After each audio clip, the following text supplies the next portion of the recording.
pagi, Ibu dan Bapak yang Tuhan kasihi.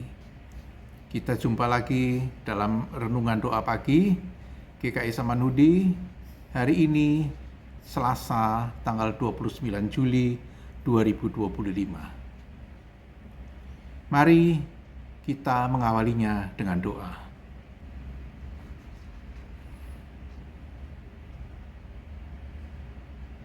Bapa yang ada di surga, terima kasih atas istirahat yang telah dan boleh kami lalui dengan baik. Saat ini kami bersiap untuk membaca sebagian dari firman-Mu, merenungkannya dan berdoa. Kami mohon kehadiran Roh Kudus-Mu menerangi hati kami sehingga kami dapat memahami firman-Mu dengan baik. Terima kasih Tuhan, kami panjatkan doa dan permohonan kami ini hanya demi nama Tuhan kami Yesus Kristus. Amin. Ayat yang akan mendasari renungan hari ini diambil dari kitab Mazmur pasal 55 ayat 16 sampai dengan 23. Saya akan bacakan untuk kita semua. Biarlah maut menyergap mereka. Biarlah mereka turun hidup-hidup ke dalam dunia orang mati. Sebab kejahatan ada di kediaman mereka, ya, dalam batin mereka. Tetapi aku hendak berseru kepada Allah, dan Tuhan akan menyelamatkan aku. Di waktu petang, pagi, dan tengah hari, aku mengeluh dan mengaduh, dan Ia mendengar suaraku. Ia membebaskan aku dengan aman dari serangan terhadap aku, sebab berduyun-duyun mereka melawan aku. Allah yang bertahta sejak purbakala akan mendengarkan aku dan merendahkan mereka. Karena mereka tidak mau mengubah hidupnya dalam tidak takut akan Allah. Teman itu mengacungkan tangannya terhadap mereka yang hidup damai dengan dia dan melanggar janjinya. Mulutnya lebih licin dari mentega, tetapi ia berniat menyerang. Perkataannya lebih lembut dari minyak, tetapi sebenarnya adalah pedang terhunus. Serahkanlah kekhawatiranmu kepada Tuhan, maka Ia akan memelihara engkau. Dia tidak membiarkan orang benar goyah.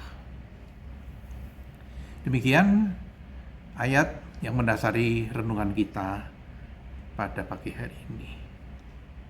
Ibu Bapak yang terkasih, apa yang tersirat dari perikop yang baru saja kita baca?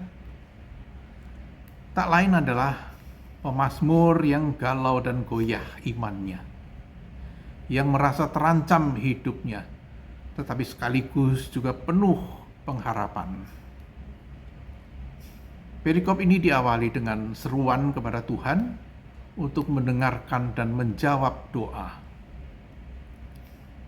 Ini menekankan pentingnya berdoa dan mencari Tuhan dalam waktu kesesakan. Ayat berikutnya menggambarkan penderitaan dan kecewa yang dialami pemazmur. Namun ia tidak menyerah dan terus mencari kekuatan dari Tuhan. Pada ayat 22 dan 23, pemazmur menaruh harapan pada Tuhan untuk melepaskan beban dan memberikan kekuatan. Ia tidak menyerah terhadap masalah yang dia hadapi. Saudara-saudari yang terkasih, masalah bisa datang tanpa diundang.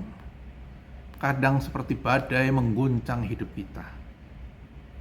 Tapi pernahkah kita bertanya, siapa dan apa penyebabnya masalah yang timbul dalam kehidupan kita? Pemazmur mengungkapkan salah satu kenyataan hidup, yaitu bahwa dalam kehidupan ini ada saja orang yang tidak menyukai kita. Digambarkan mereka seperti orang yang menyerang, mengacungkan tangan untuk mengancam. Sangat bisa dipahami jika situasi seperti itu membuat kita goyah dan galau, bahkan patah semangat. Namun tidak semua penderitaan datang dari pihak lain.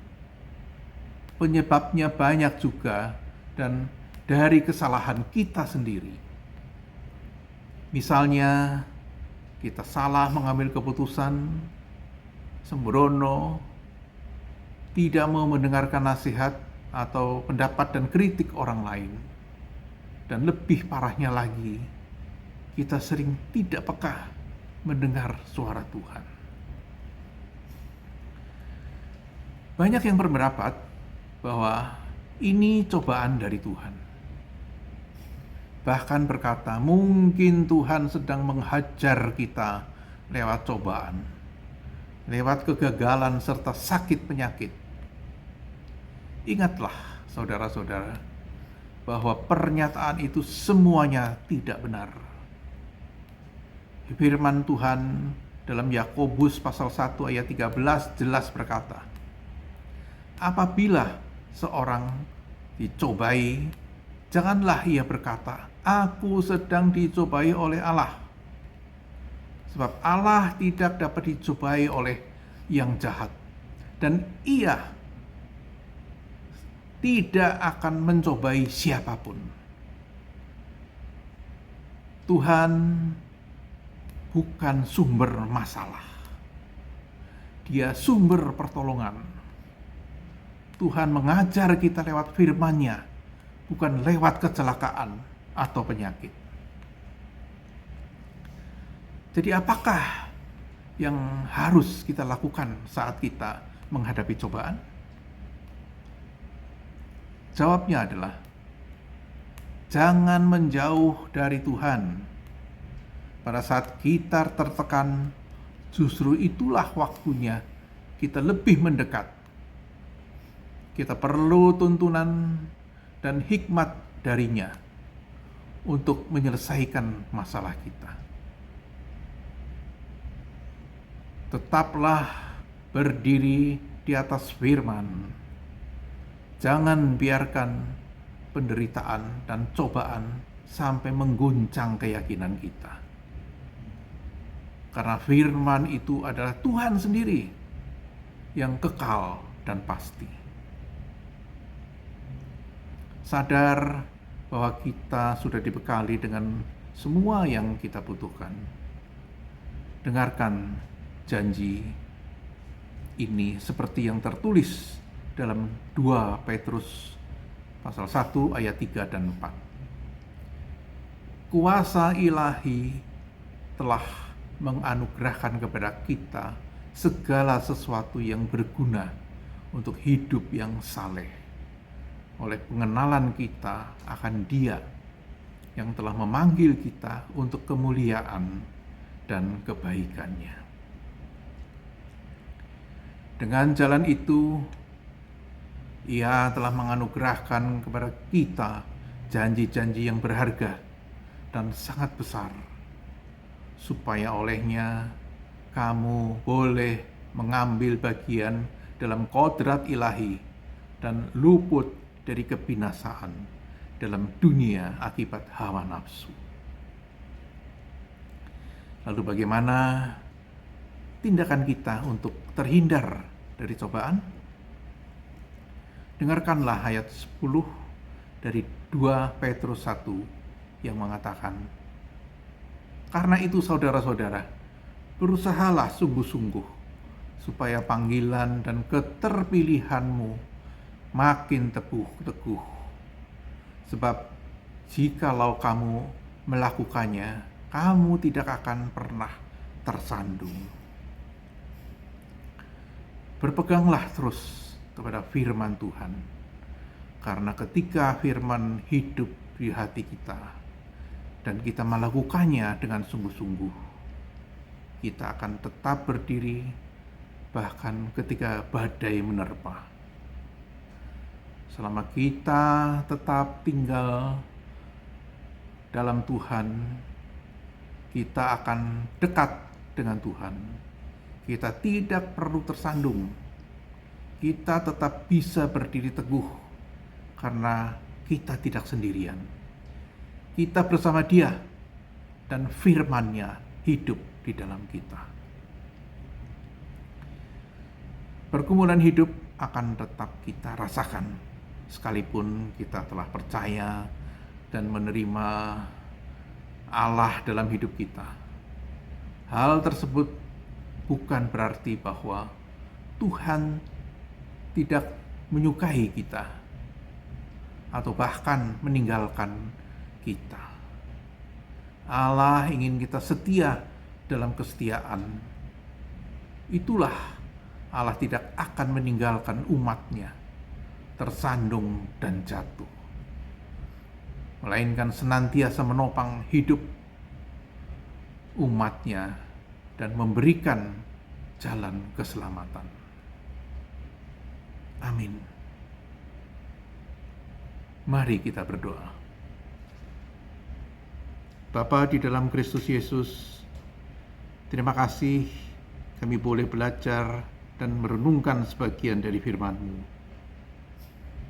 Biarlah kami belajar bagaimana menghadapi pergumulan hidup. Curahkanlah hikmat dan rahmat-Mu agar kami dapat terus belajar memahami ajaran-ajaran-Mu sebagai pelita yang menuntun dan menerangi kami. Saat ini kami ingin berdoa untuk saudara-saudara dan kerabat famili yang sedang sakit, untuk rekan kami yang baru saja menjalani operasi atau tindakan medis yang lain. Kekuatan dan kesabaran biarlah dapat menguatkan mereka. Juga keluarga yang mendampingi Engkau topang dengan tangan ajaib-Mu. Kami juga berdoa untuk gereja-gereja di negara kami yang di beberapa tempat menghadapi pelarangan ibadah maupun persekutuan. Bahkan di beberapa daerah menghadapi kekerasan berupa penyerangan dan perusakan. Sungguh kami prihatin. Kami berharap agar aparat keamanan dan pihak-pihak yang berwenang bisa segera mengatasi ini. Bapa, kami juga bersyukur atas terbitnya persetujuan bangunan gedung PBG yang sebelumnya dikenal dengan IMB, izin mendirikan bangunan. Kami bersyukur ya Bapa atas terbitnya PBG GKI Cikarang, di mana kemudian disusul dengan peletakan batu pertama sebagai awal dimulainya pembangunan rumah Tuhan. Demikian juga dengan telah dimulainya pembangunan gedung GKI Gading Serpong yang minggu lalu sudah sampai tahap topping off atap gedung. Inilah bukti dari kebesaran Tuhan yang telah menguji kesabaran umat-Nya, dan melalui doa-doa yang kami panjatkan dapat terwujud dalam pembangunan rumah ibadah. Kami juga teringat dengan gereja kami, yaitu GKI Samanhudi, yang saat ini dalam pergumulan pengadaan lahan untuk fasilitas parkir. Dibutuhkan dana yang tidak sedikit, dan melalui doa-doa kami percaya pada saatnya Tuhan akan mengabulkannya. Dan kami juga menyadari bahwa waktu Tuhan tidak sama dengan kami. Kami serahkan sepenuhnya kepada Tuhan yang tahu waktu terbaik untuk umat-Nya. Terima kasih Tuhan. Kami naikkan doa syafaat ini hanya beralaskan pada satu nama, yaitu Tuhan dan Juru Selamat kami, Yesus Kristus. Amin. Selamat pagi Ibu Bapak dan saudara-saudara yang Tuhan kasihi. Kita akan berpisah dan Tuhan memberkati. Bagi Bapak Ibu yang memiliki pergumulan khusus dan ingin didoakan, bisa menghubungi rekan-rekan pendeta di nomor berikut.